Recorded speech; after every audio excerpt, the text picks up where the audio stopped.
Rouen, cérémonie du 14 juillet à 11 millions d'euros organisée par Thomas Holly. Moi, je trouve que c'est à se flinguer. non, je t'en prie, reste avec nous. On nous explique tout le temps, les élus nous disent « Ah non, mais c'est impossible de faire des économies. On ne peut pas faire d'économies. Vous ne vous rendez pas compte. Tout ce qu'on doit prendre en charge. » On ne peut pas. D'ailleurs, l'État nous baisse nos dotations. On va devoir recréer des impôts locaux, les augmenter. On est obligé pour faire face à nos dépenses indispensables. Et là, pour payer une espèce de gadget du 14 juillet, on trouve l'argent. Il y a en France, au nom de la défense de l'art, etc., de l'exception culturelle française, de ces beaux...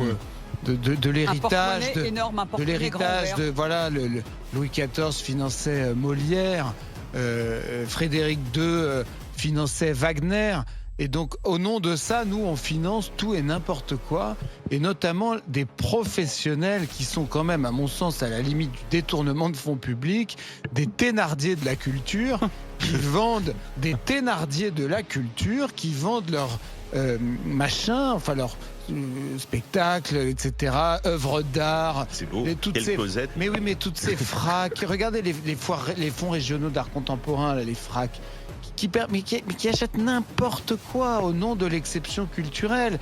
Et ce sont les pauvres Français besogneux qui se fatiguent à payer leurs impôts, qui payent pour ces conneries. Donc je trouve qu'on a là un bon exemple d'une dépense qu'il ne faut pas faire.